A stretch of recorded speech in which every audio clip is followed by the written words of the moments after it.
Perfect. You gonna go?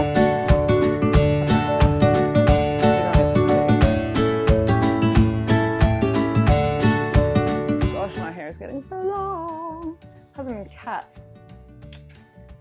Ooh, I might try one of those, we call them hair flip things, so that if I go down, I'm gonna come up like beautiful. Look.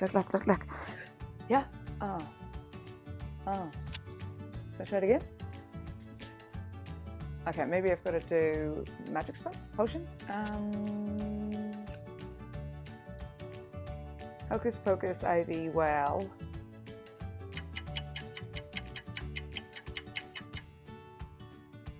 Give me a wish from my wishing well.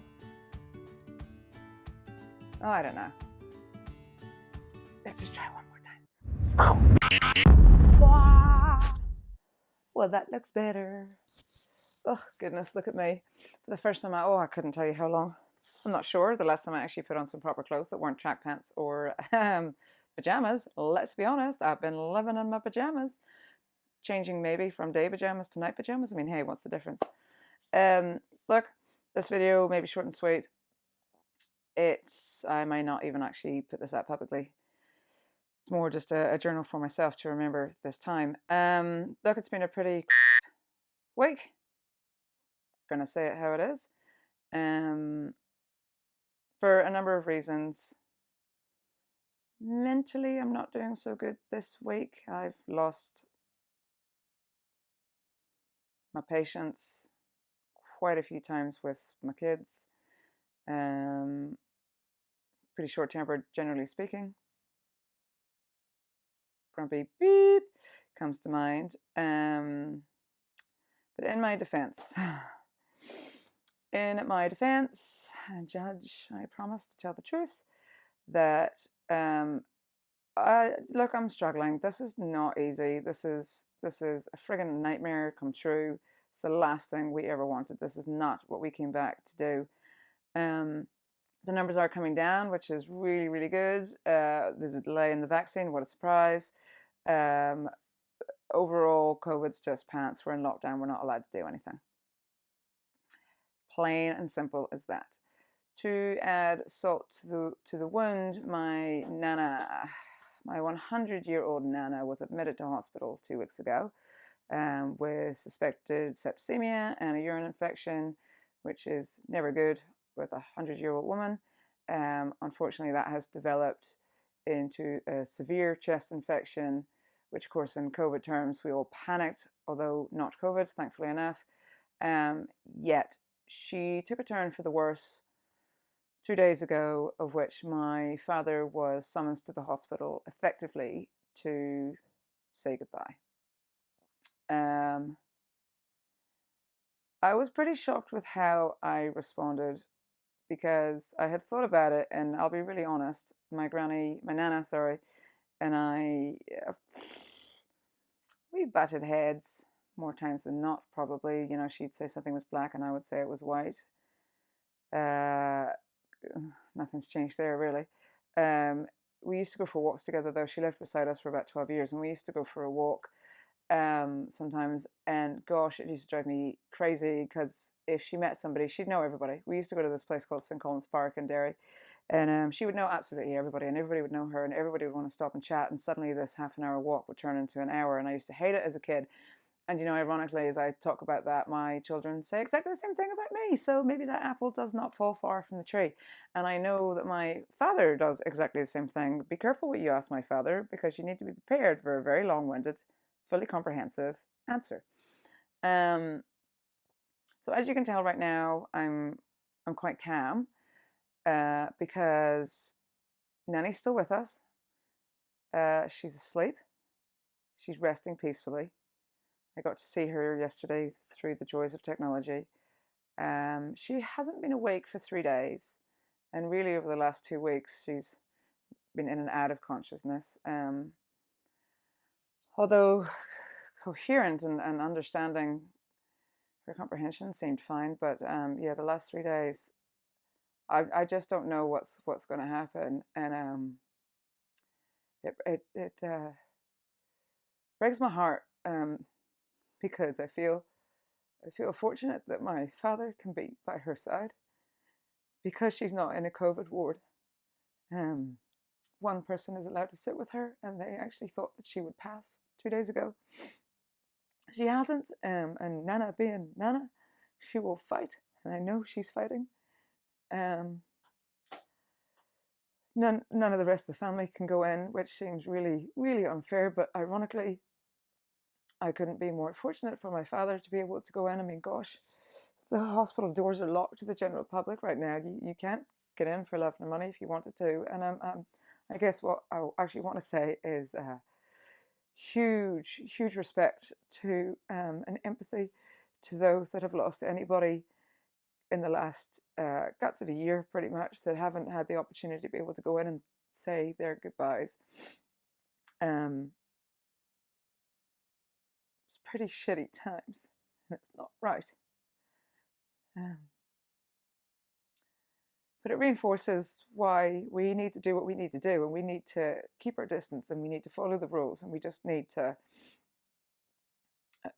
catch yourself on, and I guess realize that things could be a damn sight worse. And for as much as I'm frustrated and I'm struggling, and mentally my brain is going mental, and my children, oh God, Hannah, that anxiety is just OTT. Like, she cannot leave my side, and it's now making me, I just want to breathe, and I feel like I can't breathe. And it's terrible because I'm losing my patience, you know, that grumpy bitch, and it's just really hard. And so I thought today I would show up. There's a podcast I've listened to a while ago, and it's funny how just little words can resonate in your brain. And one of the sayings was, show up as your best self. It may not always be your best, but it may be your best self in that moment. And this right now is my best self, in my best that I can be right now. I am trying. I am seriously trying.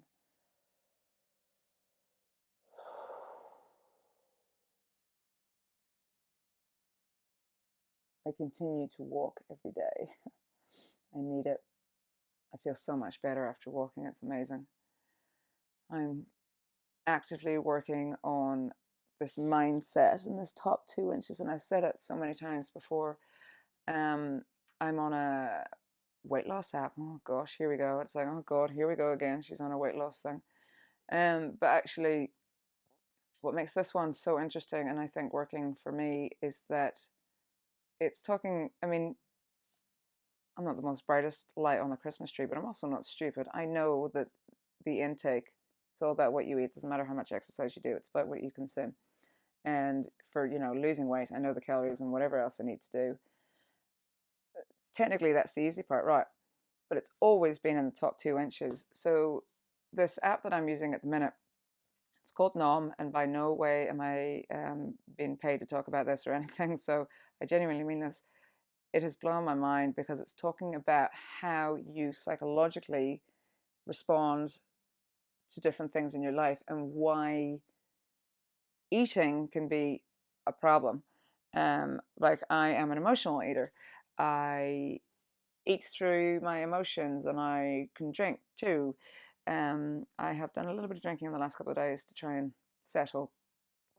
But eating has always been an association with a celebration, with a feel better. If somebody gets hurt, I do it to my own children. If they've had an accident, I usually reward them with being brave by going and getting whatever takeaway meal they want. I've rewarded myself with, I've done really well, I've been for a run, I deserve to eat that donut. Not how it works. But anyway, point being, this app is brilliant. It talks about thought distortion, and I am so guilty of thought distortions and opening my mind to two sides to every story. And it talks about other environments with coping mechanisms of how to deal with it. But what's funny, though, as much as I'm now not rewarding myself with food or trying to be actively aware of what I'm consuming, I haven't changed my diet that much. I have to say, I haven't changed my diet that much, but I have lost a bit of weight. But instead of buying food as a reward and saving my money that way, I've got this obsession recently. Look, with these new bed sheets. I love my bed sheets. loving some bed sheets. And the great thing about in Ireland is that everything is so much cheaper, generally speaking. Not everything. In fact, a lot is not. But some things really, really are. So I'm going to spend my money on bed sheets. So to try and turn the negative to a positive right now, we are going to look at a car. We've submitted our plans for our house. It's very, very exciting. I might share some images on here. Technically, like just over there is where we're looking to build. Like not even 100 meters there. And it's a single story bungalow, as they would call it here.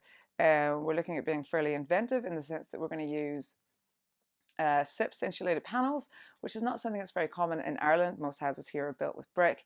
So that's very exciting to do something different. And David's wanting to show off these, I think he calls them a stacked stoned central heating system. So it's like a stone wall that's like a feature wall within the house, but it will radiate the light and be a source of heat, and also have heat panels going through it so that the wall will be heated and it becomes like an active radiator. So I'm very excited about that.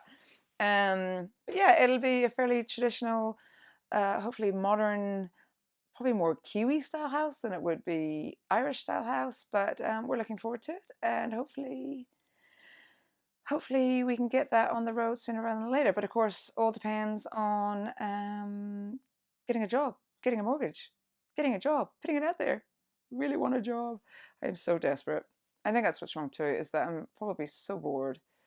Homeschooling.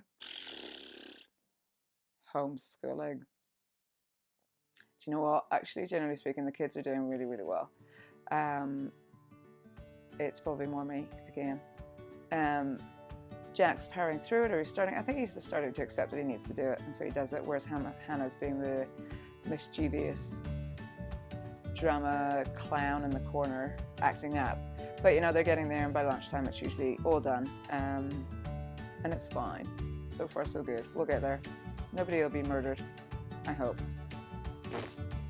Probably shouldn't joke with that. Anywho, look, I'm going to close that because that's enough of me waffling on. As I say, I'll put up some pictures of the house plan, and yeah, wish me luck. But hopefully the next time I do a video, I'm not giving you bad news. I'm going to give you good news.